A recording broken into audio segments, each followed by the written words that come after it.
ನಮಸ್ಕಾರ ಸ್ನೇಹಿತರೆ, IPO ಕನ್ನಡ ಚಾನಲ್ಗೆ ತಮಗೆಲ್ಲರೂ ಸ್ವಾಗತ. ಇಂದಿನ ವಿಡಿಯೋದಲ್ಲಿ ದೂತ ಟ್ರಾನ್ಸ್ಮಿಷನ್ IPO ಬಗ್ಗೆ ಸಂಪೂರ್ಣವಾಗಿ ತಿಳಿದುಕೊಳ್ಳೋಣ.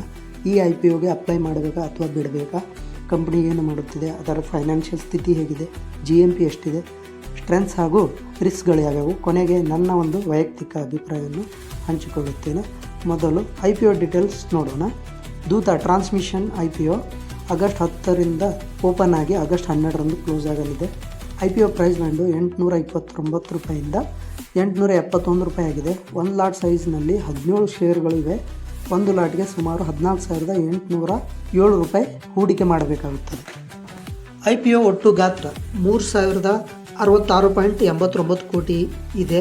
ಇದರಲ್ಲಿ ಫ್ರೆಶ್ ಇಶ್ಯೂ 1,400.61 ಕೋಟಿ ಇದೆ ಮತ್ತು ಆಫರ್ ಫಾರ್ ಸೇಲು 1,666.89 ಕೋಟಿ ಇದೆ.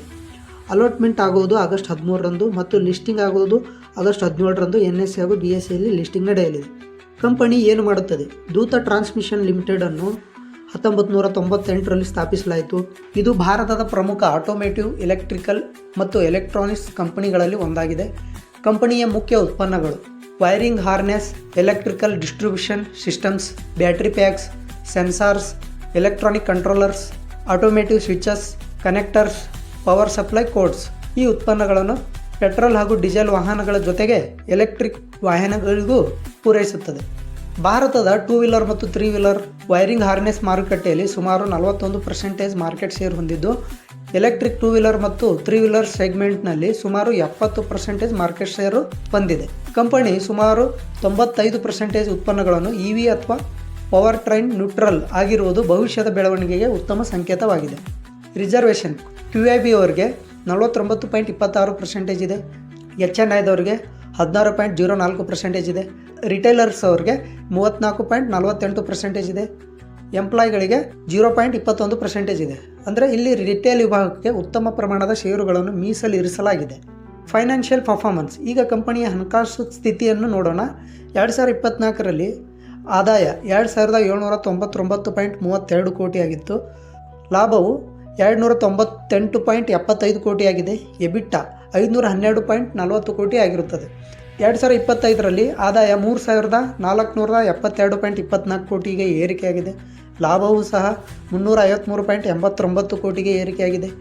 ಎಬಿಟಾ 590.96 ಕೋಟಿಗೆ ಏರಿಕೆಯಾಗಿದೆ. ಪ್ರಸ್ತುತ 2026ರ ಫೈನಾನ್ಷಿಯಲ್ ಆದಾಯ 4,563.70 ಕೋಟಿಗೆ ಏರಿಕೆಯಾಗಿರುತ್ತದೆ. ಲಾಭವೂ ಸಹ 396.84 ಕೋಟಿಗೆ ಏರಿಕೆಯಾಗಿದೆ. ಎಬಿಟಾವು ಸಹ 710.99 ಕೋಟಿಗೆ ಏರಿಕೆಯಾಗಿರುತ್ತದೆ. ಅಂದರೆ 3 ವರ್ಷಗಳಿಂದ ಕಂಪನಿಯ ಆದಾಯ ಮತ್ತು ಲಾಭ ಎರಡೂ ನಿರಂತರವಾಗಿ ಹೆಚ್ಚಾಗಿವೆ. ಎಬಿಟಾ ಕೂಡ ಉತ್ತಮ ಬೆಳವಣಿಗೆಯಲ್ಲಿ ತೋರಿಸಿದೆ. ಈಗ ಬ್ಯಾಲೆನ್ಸ್ ಶೀಟ್: ಟೋಟಲ್ ಅಸೆಟ್ಟು 4,114.83 ಕೋಟಿ ಇದೆ. ನೆಟ್ವರ್ತು 2,397.15 ಕೋಟಿ ಇದೆ. ರಿಸರ್ವ್ 2,360.40 ಕೋಟಿ ಇದೆ. ಟೋಟಲ್ ಬ್ಯಾರೋಯಿಂಗ್ 841.39 ಕೋಟಿ. ಸಾಲ ಇದೆ. ಸಾಲ ಇದ್ದರೂ ನೆಟ್ವರ್ತ್ ಕೂಡ ಬಲವಾಗಿದೆ. ಪ್ರಮುಖ ಕೀ ಪರ್ಫಾರ್ಮೆನ್ಸ್ ಇಂಡೆಕ್ಸ್ಗಳು: ROE ಅಂದರೆ ರಿಟರ್ನ್ ಆನ್ ನೆಟ್ವರ್ತು 16.55% ಇದೆ. EPS ₹24.40 ಇದೆ. ಪ್ರೀ IPO PE ರೇಷೋ 41.36 ಪಟ್ಟು ಇದೆ. ಪೋಸ್ಟ್ IPO PE ರೇಷೋ 44.90 ಪಟ್ಟು ಇದೆ. ROE ಉತ್ತಮ ಮಟ್ಟದಲ್ಲಿದ್ದು ಕಂಪನಿ ತನ್ನ ಬಂಡವಾಳವನ್ನು ಸಮರ್ಪಕವಾಗಿ ಬಳಸುತ್ತಿದೆ.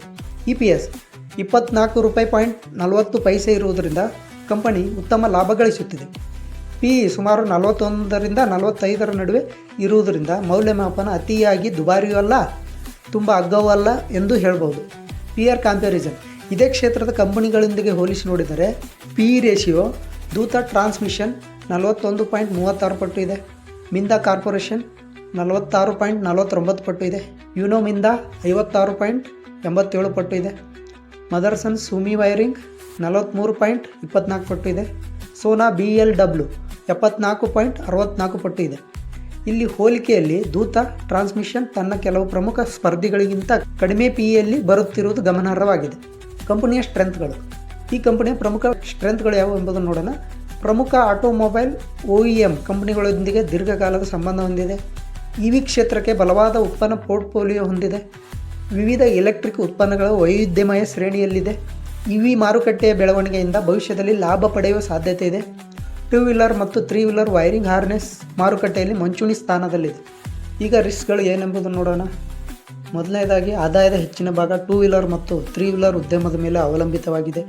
ಎರಡನೇದಾಗಿ ಟಾಪ್ 10 ಕಸ್ಟಮರ್ಸ್ನಿಂದ 80% ಹೆಚ್ಚು ಆದಾಯ ಬರುತ್ತಿದೆ. ಮೂರನೇದಾಗಿ OEM ಗ್ರಾಹಕರಿಂದ ದೀರ್ಘಕಾಲದ ಖಚಿತ ಆರ್ಡರ್ಗಳು ಇಲ್ಲ. ನಾಲ್ಕನೇದಾಗಿ ವಾಹನದ ಉದ್ಯಮದಲ್ಲಿ ಬೇಡಿಕೆ ಕುಸಿದರೆ ಕಂಪನಿಯ ಆದಾಯದ ಮೇಲೆ ಪರಿಣಾಮ ಬೀರಬಹುದು.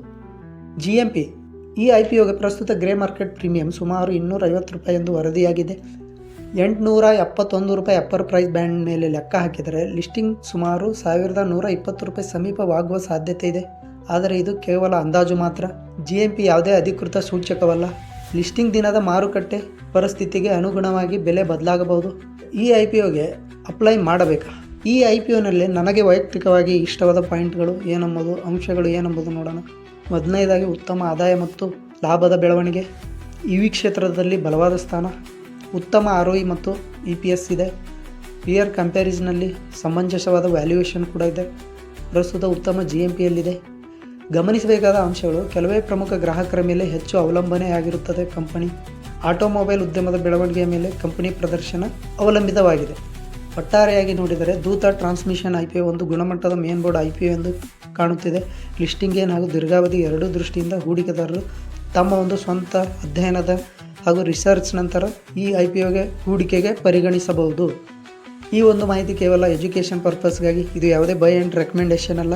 ತಾವು ಯಾವುದೇ IPO ಹಾಗೂ ಸ್ಟಾಕ್ಗೆ ಹೂಡಿಕೆ ಮಾಡುವವರಿದ್ದರೆ ನಿಮ್ಮದೇ ಆದ ಅನಲೈಸ್ ಹಾಗೂ ರಿಸರ್ಚ್ ಮಾಡಿ ಹಾಗೂ ನಿಮ್ಮ ಹಣಕಾಸು ಸಲಹೆಗಾರ ಸಲಹೆ ಪಡೆಯಿರಿ. ಈ ವಿಡಿಯೋ ನಿಮಗೆ ಉಪಯುಕ್ತವಾಗಿದ್ದರೆ ಒಂದು ಲೈಕ್ ಮಾಡಿ ಹಾಗೂ ನಿಮ್ಮ ಅಭಿಪ್ರಾಯವನ್ನು ಕಮೆಂಟ್ನಲ್ಲಿ ತಿಳಿಸಿ. ಮತ್ತು IPO ಸಂಬಂಧಿತ ಪ್ರತಿದಿನ ಅಪ್ಡೇಟ್ಗಳಿಗಾಗಿ ನಮ್ಮ ಚಾನಲನ್ನು ಸಬ್ಸ್ಕ್ರೈಬ್ ಮಾಡಿ. ಧನ್ಯವಾದಗಳು.